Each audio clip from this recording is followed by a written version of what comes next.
My name is Alexandria N, and today I am here with Siddhartha. Also, Anubis wanted to be in the video. So, as I'm sure you guessed by the title of this video, this is my Wolfdog Siddhartha, and this Anubis, who's photobombing my video, this is my Xolo Squinkle, or my Mexican hairless. If you aren't following me already, my name is Alexandria, and the 3 A's in my name stand for art, animals, and adventure, which are the 3 things I am passionate about. So follow along if you want to see some awesome adventures, some interesting travel content, and some videos about some animals, and I'm also a fine artist, so I'm thinking about trying to post some stuff to do with my art on here as well. Without further ado, let's get into the video.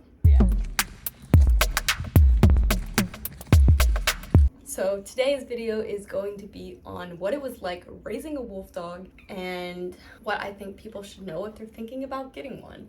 So this is kind of a video that I kind of wish there were more of out there, and I'm gonna try to be really unbiased about this. Obviously I have a wolf dog, but there's also a lot of people that disagree with getting them, and for good reason. So they're definitely an animal that you have to truly think about if you are ready to have. So a wolf dog is going to be more responsibility than a dog for a lot of reasons. One of the first things that you need to think about if you're considering getting a wolf dog is going to be the legality. In some places, a wolf dog might not be legal. In other places, there might be a certain percentage capacity where you're only allowed to have, let's say, up to 50% or up to 70%, whatever it is. So that's a big thing to think about before getting one. One of the biggest things you're going to need to be responsible about if you're thinking about getting a wolf dog is making sure that they don't hurt anyone. So you have to be honest with yourself.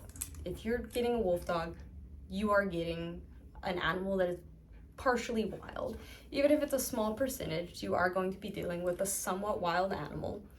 And if your wolf dog bites someone, they're not going to get a second chance. First of all, because they're a wolf dog, they're automatically deemed as more of a threat, so they're going to get euthanized. Second of all, the rabies vaccine is not approved for the use in wolf dogs. There's no scientific evidence to suggest that it does not work, but unfortunately, the only way to test if an animal has rabies or not is to really cut open their brain, or I guess that's the only thing what the heck?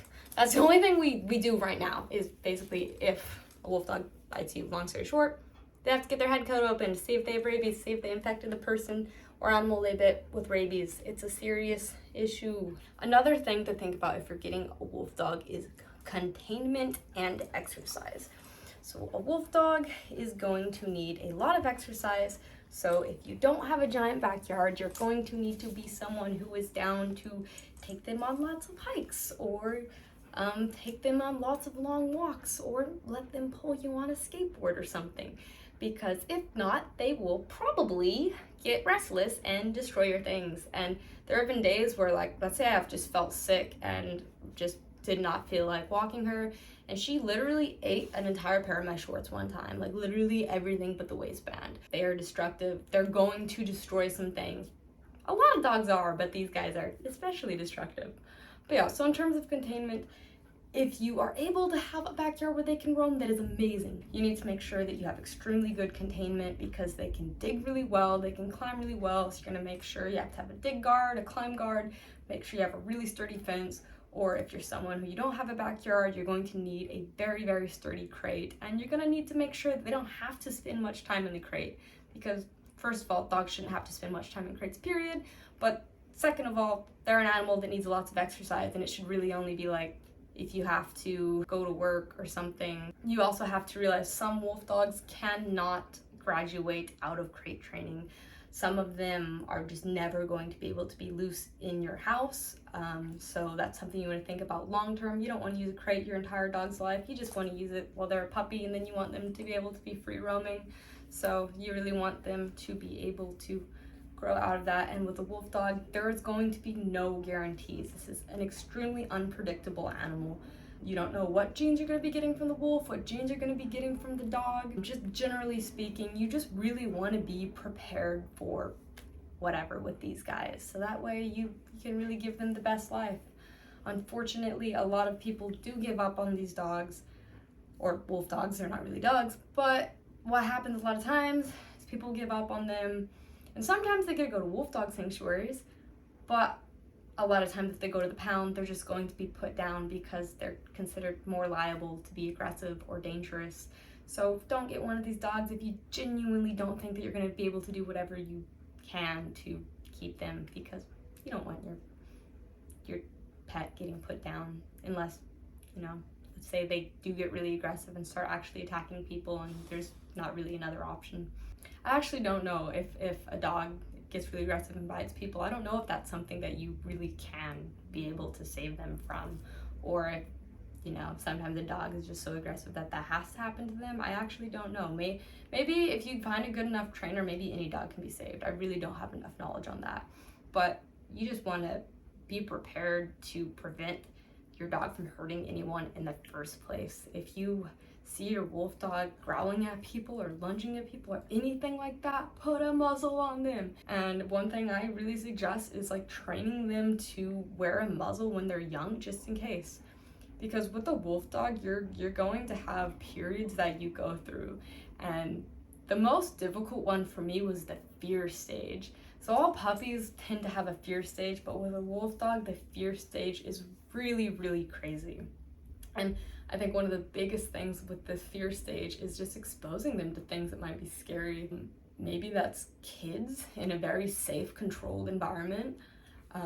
Maybe that's cars. Maybe it's being around lots of people or being around loud noises. Just generally speaking, you want to really expose them to things that might be scary, because they do tend to be very skittish. That being said, they also do not make good guard dogs, because if someone broke in your house, they're probably going to leave or hide in a corner. Unless they feel really cornered, or maybe the person's threatening you, then they might defend you.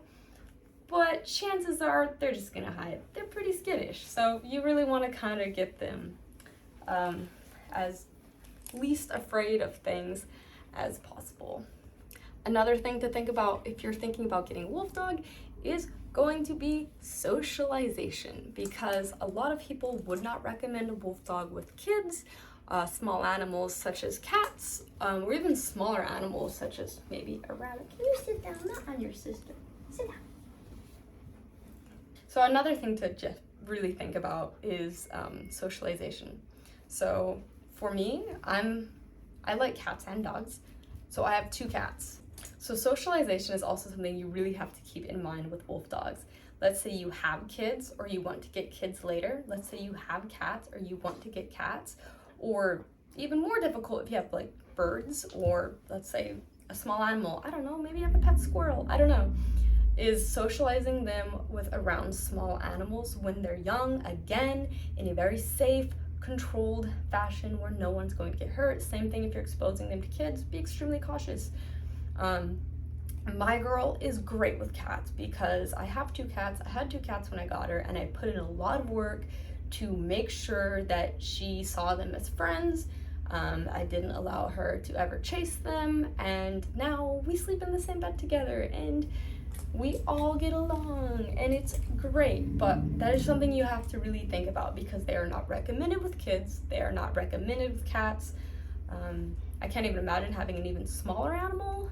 So that's just something to be extremely cautious about, is that you want to make sure if you have a smaller animal that they have a way to be safe in case they don't get along.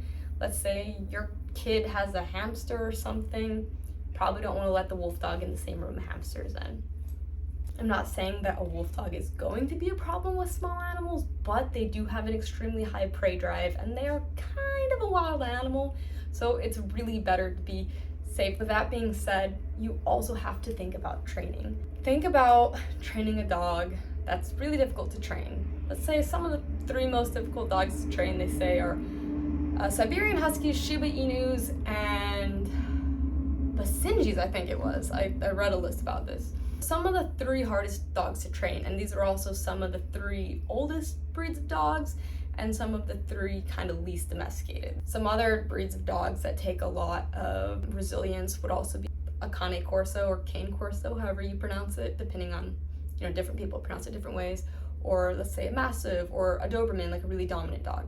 So you're gonna have to think about, would you feel comfortable training a dog that's hard to get to listen to you, like a husky, or a dog that's you're going to need to really get to listen to you because it's really strong and powerful and dominant, like a mastiff.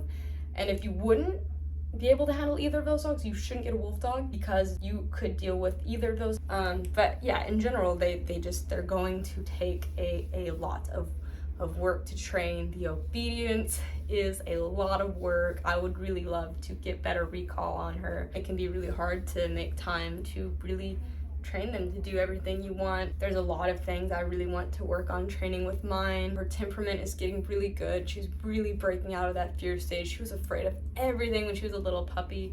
Now, if I have someone over, she might come up to them like within the same day of the first time they come over. So I'm making a lot of progress with her socialization, with her training, but it's gonna take a lot of work. It's gonna take a lot of patience. And they are extremely, extremely intelligent, and they might not want to listen to you. The biggest key is going to be patience. So again, if you're thinking about getting one of these guys, make sure you have a really good plan to have really good containment. Make sure you have a really good plan to get them through their fear stage, to socialize them. Make sure you think about what you're going to do long term if certain problems arise. And just really be prepared for whatever, and realize that you are dealing with kind of a wild animal and that you're going to need a lot of patience and a lot of responsibility with one of these. They're extremely affectionate, they're extremely beautiful, and mine is extremely loyal. There's stories of all kinds of dogs turning on their owners. Mine has been nothing but amazing. She's destroyed some things. There was one time, I walked outside for 5 minutes and I didn't bring her with me, and she completely destroyed my blinds.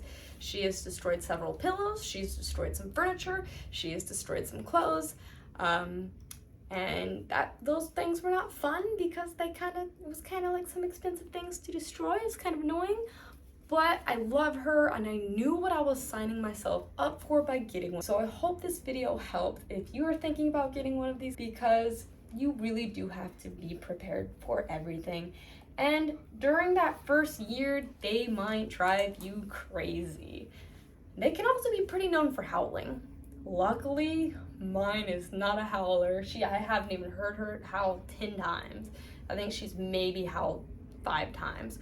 Once the first time she heard an ambulance, a couple times when I moved and she was kind of like upset because I moved homes and she didn't know where she was. And then I think one other time there was an ambulance or something.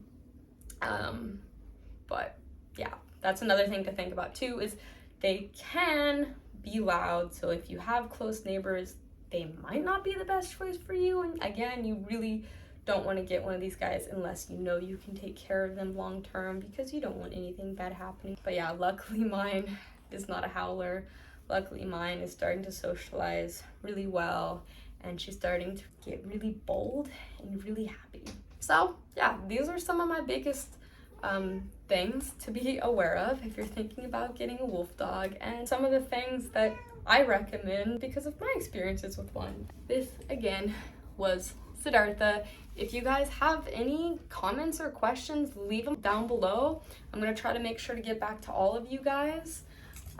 Yeah, be in the video for like 2 more seconds. And yeah, if there's any types of videos you want to see more from me in the future, I had a video where I talked about basically what a wolf dog is and what a wolf dog isn't that I did before this. And in this video, I just wanted to talk basically about what to be aware of if you're thinking about getting one, a little bit about my experience with one.